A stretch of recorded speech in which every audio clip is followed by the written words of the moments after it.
Kate, you guys drive around neighborhoods looking at Christmas lights, looking at Christmas displays? Yeah, we haven't done it yet this year, but we're definitely planning on it. What's your deciding factor on where you go? Usually, like when we are out and about, we'll be like, oh, that's a good neighborhood. We got to remember to drive by that neighborhood. So, I mean, nothing official. Right. You're driving at night and you can just see an entire street is lit up. Yeah. Mental note. Okay. Got to try that one. Yeah. So Nextdoor, are you familiar with Nextdoor? The app / are you on it? No. Okay, me neither. And I don't really want to. I don't really want to be. But for those of you who are, find holiday decorations in your neighborhood with the Nextdoor cheer map. And it says 90% of neighbors on Nextdoor plan on decorating for the holiday season.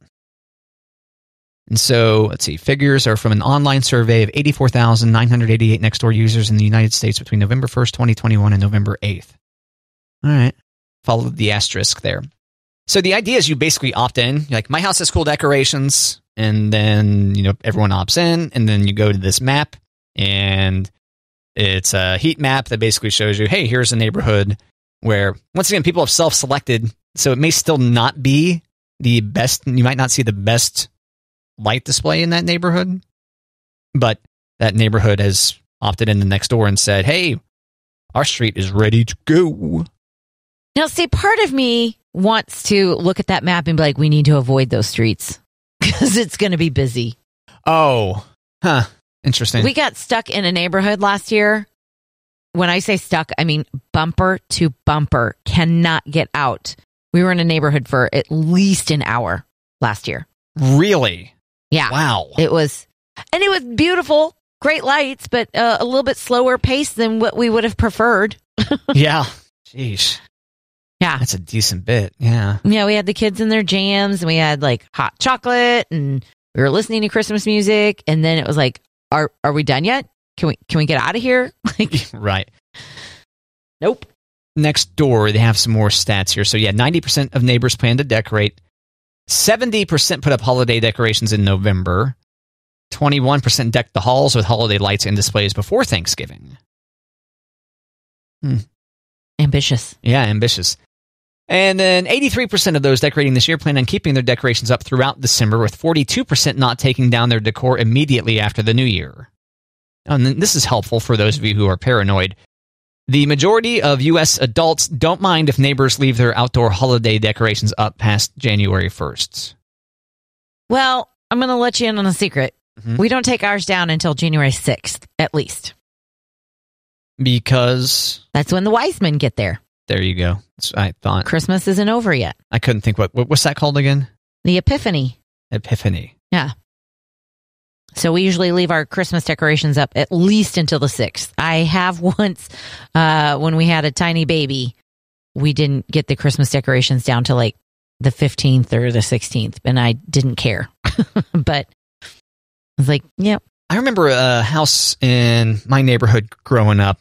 They didn't have them on. They didn't have them lit up all the time, but they were up year round.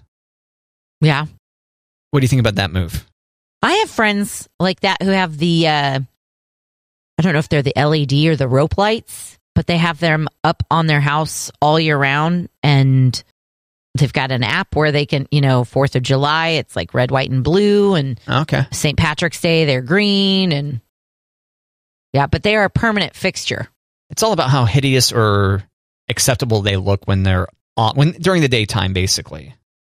The town we used to live in, Matt, in Kansas, they would do their citywide display. They would set it up early October because they wanted to get them up with the good weather. So I always thought it looked kind of like, I don't know, I don't want to say trashy, but it's just like, oh, wow, we haven't hit Halloween yet, but got all the candy canes out. Yep. But I'm also not the person climbing up there in December to put them up either. So the listener might want to know again, we haven't mentioned in a while. Where in Kansas was this? Small town, right? Great Bend. Great Bend. A suburb of Great Bend? No, Great Bend. Great Bend proper. Oh, okay. Yeah. Because once again, Kansas is right there, like Leavenworth, right? LV what? There you go. Yep, I was clearly baiting you there. I know. Good job. Any chance I get. Yep. All right. La la la la la la. You smell la la la la la la with The Rock. Matt, we were talking about running the fireplace at our house last week, but do you have a fireplace with wood at your house? I do not have a fireplace at all. Oh, okay. Yeah. Womp womp. Yeah, womp womp. Now I can't get you this Christmas gift. Oh, what is it? Yeah, okay, I'm going to tell you anyways. Or you could. I could. What if I were to do that deal like, doesn't Netflix and then YouTube does as well, where you can fill up your TV with a fake fireplace? Yeah. So would it work with that? No. Oh. Okay. I know. Womp womp. Yeah, womp womp for sure. Okay, so since you don't have a fireplace, Mm-hmm. I can't get you this KFC Yule log. Isn't that what you've always wanted? Are they doing this? This sounds familiar. Is this something they did last year or have done before? They said they did it a couple of years ago, but did they do this last year? I don't know, but okay. Am I recalling correctly that whenever this has been available in the past, you throw this Yule log into your fire and does it smell like fried chicken in your house? Yep. God. It's called 11 Herbs and Spices Fire Log. Seems like such a tease, you know? Wouldn't you be hungry? Right? Could you imagine if you had somebody come to your house that works at KFC, though, and they're like, what the hell is this? Like, this smells just like work. I'm not supposed to be smelling work. I'm at a holiday party. Yeah. What's that smell? Thanks for reminding me. It's Dan. No, it's the fireplace. Yeah, last week somebody, I wasn't able to identify who it was, but it was clearly someone had reheated some fried chicken. I was like, damn, that smells good. Who reheats fried chicken? Well, I don't know.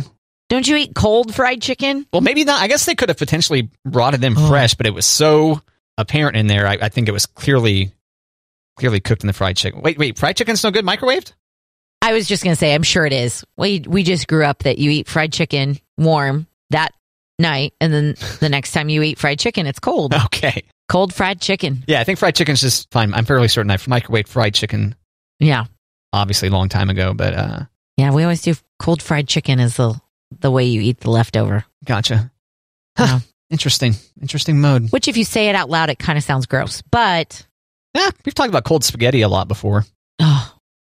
And people eat cold cuts that are chicken all the time. So I don't think it's that weird. Cold pizza. I love cold pizza. Yeah, cold pizza is fantastic. Cold pizza is superior to microwave pizza for sure. If you're going to reheat your pizza, got to use the oven or toaster oven or something like that. Yep. So you're going to get one of these for your fireplace, Kate? No, because we have a gas fireplace, so I don't think this is going to work. Right. You can't throw, because it's got fake logs in there. Yeah. Gotcha. Yeah. Well, but, I mean, Monty is finishing our basement, so maybe I need to talk him into putting a wood-burning fireplace in the basement specifically for the KFC 11 Herbs and Spices. yes, just for that. Just for the KFC fire log. You guys already have a fireplace down there? Not yet. Oh. Can you just tap into the existing one somehow? Or I think so. Okay. Yeah, I think so. I'm not a fireplace expert. And we're not fireplace people, but we were told when we were building the house that we needed a fireplace if we ever wanted to resell the house. But didn't you say you've been using your fireplace off and on since October? Yeah. And used it so much that you haven't been needing to use the actual heating and cooling unit in your house? We would never not buy a house because it didn't have a fireplace in it. Like, that's what I mean when I say we're not fireplace people. Oh, I see. Yeah, it's Gotcha. kind of like, meh. It's there. Let's use it. It's there. Yeah. It's not like, oh my gosh, I need a fireplace and a grand mantle and blah, blah, blah. Nah. And you didn't feel the need to tell your builder to remove the fireplace?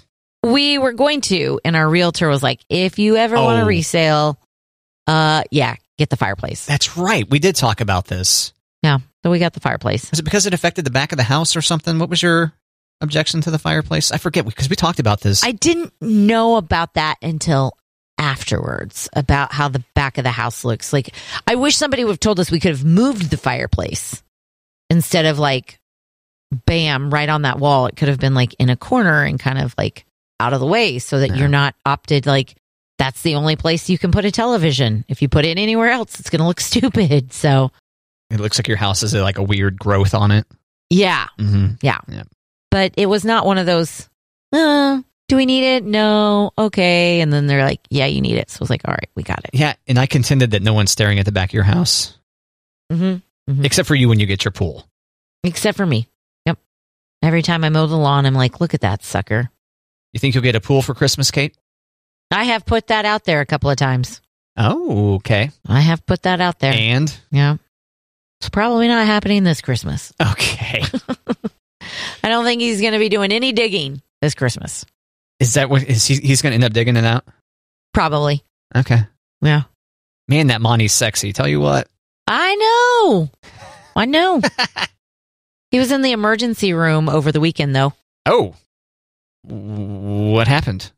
Friday night, he was at work, and he was trying to get out finish the day so he could get on the road and get home. And he stood up really fast while he was trying to do something, and he hit his head and got a big gash on the top of his head. And so they had to take him to I don't know if it was urgent care or emergency room, but they had to glue his head back together. Oh. Yeah. Oh, at least all the King's horsemen and all the King's men could put Monty back together again. I know. Thank goodness. What did he smash his head into? I don't know. Pipe. Okay. Something. Something sharp. He didn't have a concussion, but there are some things that I'm like, what?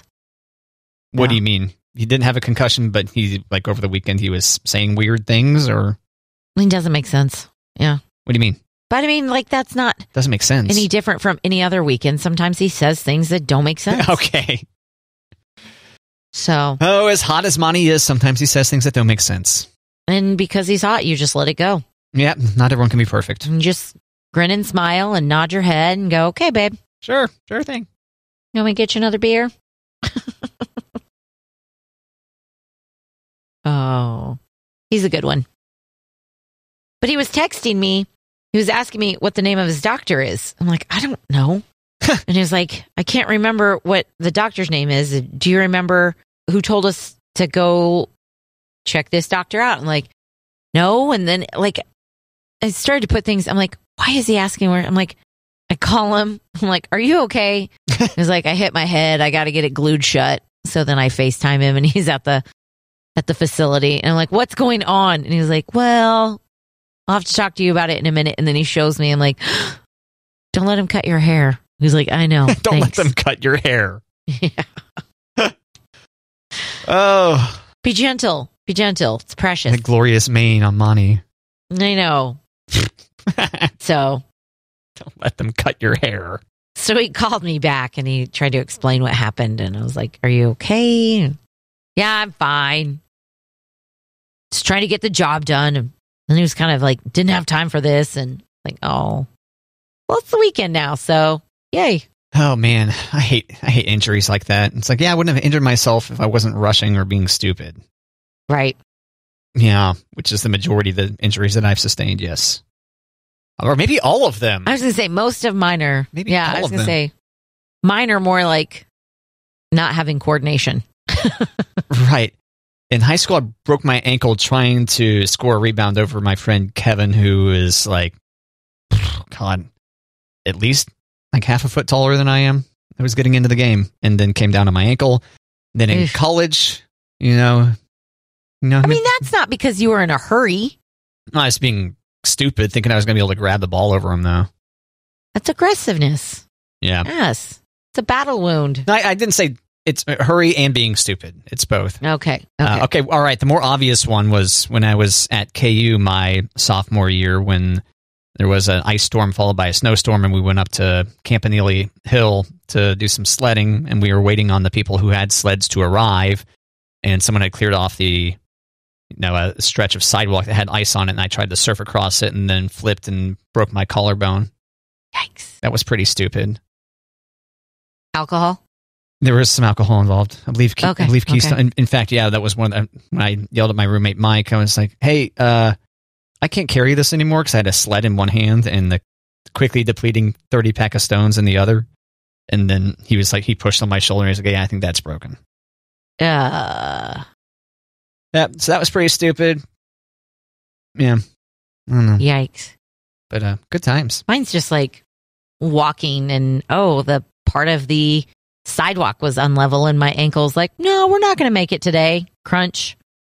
Or if there's a hole in the grass and you're just walking and you step into a hole. Yeah, forget it. Yeah. Well, there was that time you went sledding and like took something to the head, right?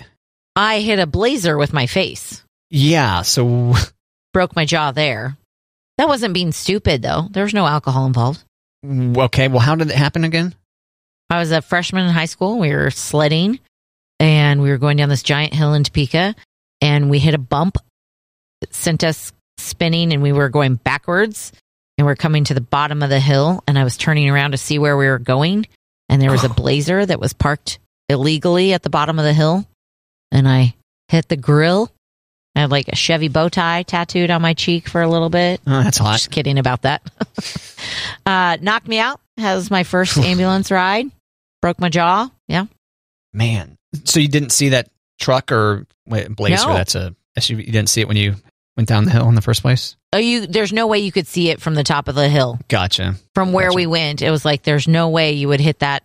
But when we hit a bump in the middle of the hill, it was like, yep. Change your direction and all that stuff. Yeah. Yeah. Oh, man, that sounds brutal.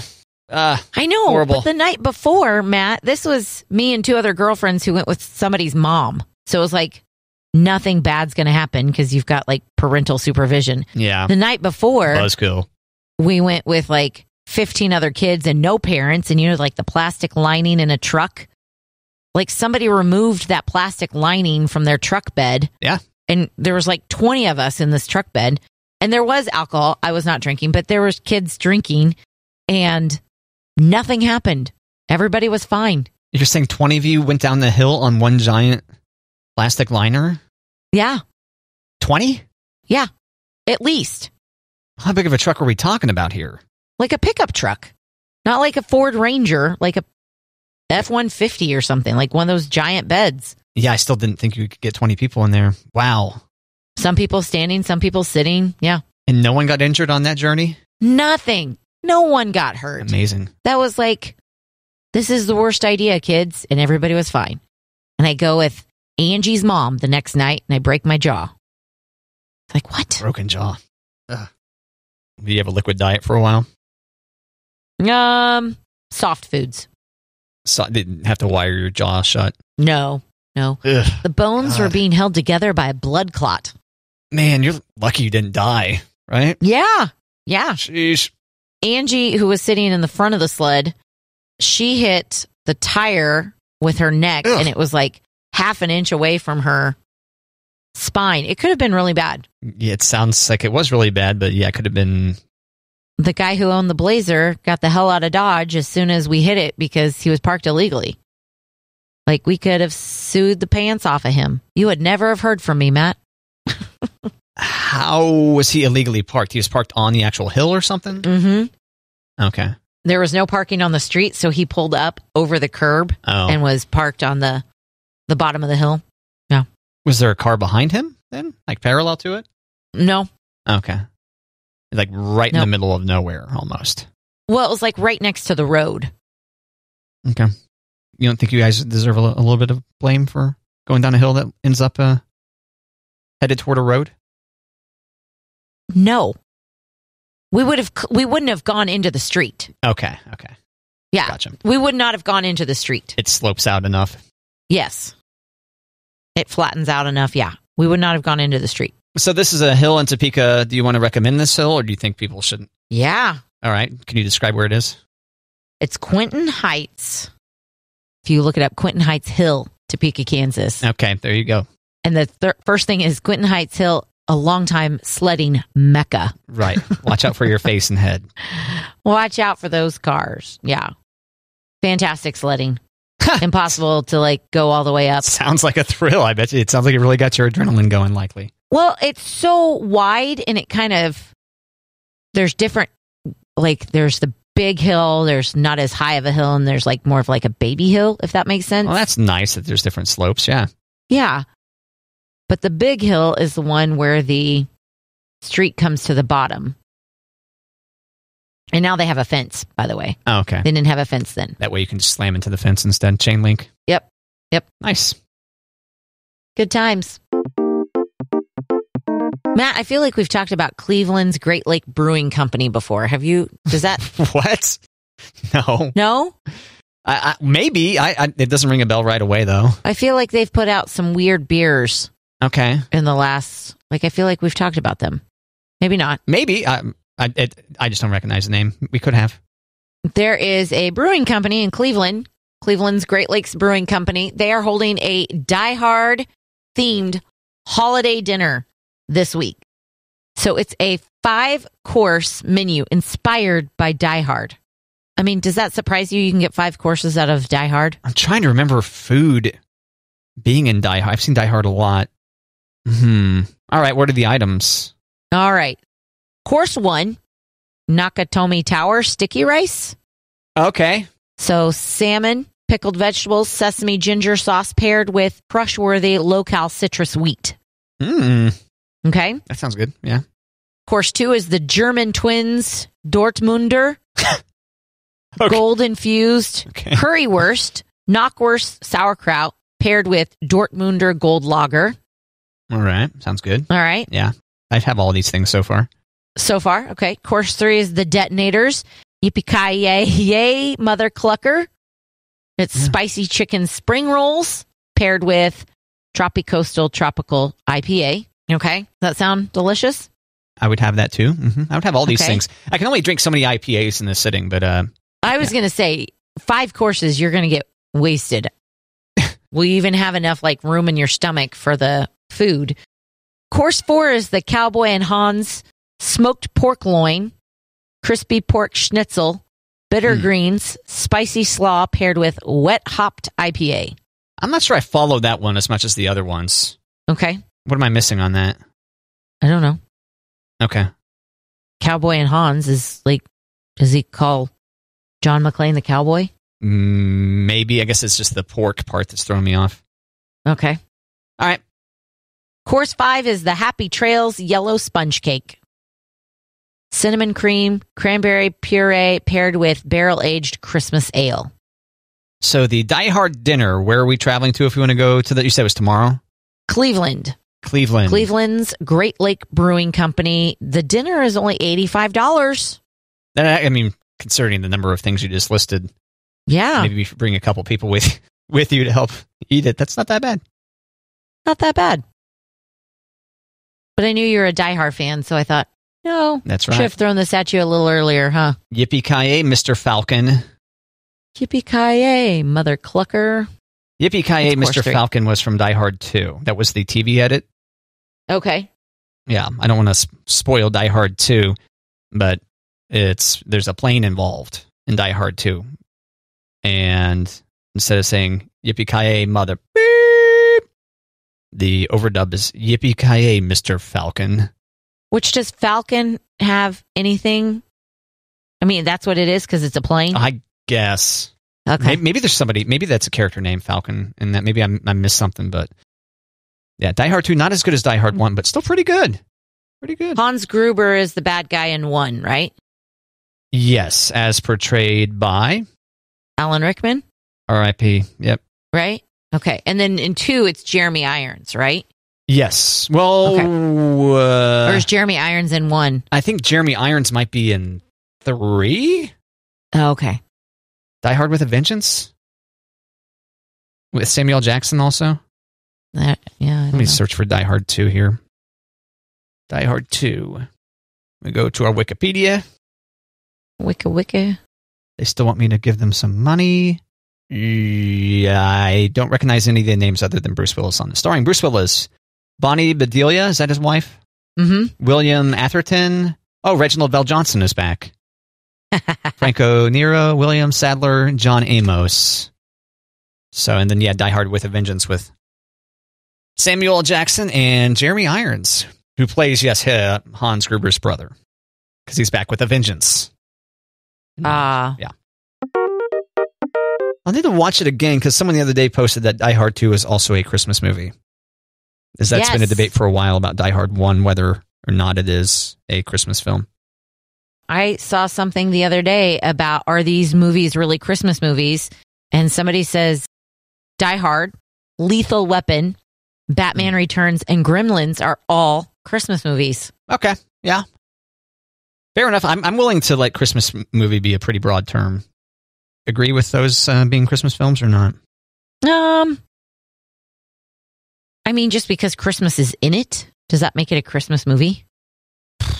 Yeah, I think that's the majority of the argument, especially if I think of Batman Returns. There's a tree lighting ceremony, mistletoe, and penguins with candy cane striped torpedoes strapped to their backs. Right. Right. No, I guess that's a good point. The other day we were talking about the number of, it was 200 plus Christmas films on the various different channels and in the theater as well. Yeah. Mostly on Hallmark and Lifetime, though. Yeah. And yeah, I think you're right. I mean, I guess if you would say, hey, what Christmas films should we watch? You probably aren't going to say Gremlins. No. And then Die Hard has been such almost a meme about Die Hard as a Christmas film. That one may be top of mind for someone to say, but I don't think they would say that for Batman Returns either. Yeah. Like Lethal Weapon, it opens to Jingle Bell Rock. It has a drug bust at a Christmas tree lot, and the film ends on Christmas Day. But does that make it a Christmas? Gather around the television, children. Let's watch a holiday favorite. So do you have like a thought piece in front of you right now about what is a Christmas film? Oh, okay. Well, not what is. It's mostly like, are these movies really Christmas movies? Okay. Like, we are reading the Chronicles of Narnia right now. Yeah. Okay, so we're on the third book. But they're saying the movie Chronicles of Narnia, Lion, Witch, and the Wardrobe is a Christmas movie because Father Christmas makes an appearance in the hands of the Pevensey kids. He gives them presents. But I'm like, that's maybe 2 minutes of this movie. Yeah. And there's nothing else to do with Santa. Yeah, I think it needs to have a substantial... Yeah. At least 40% of the film needs to focus on Christmas, I feel like. Right. Maybe. I don't know.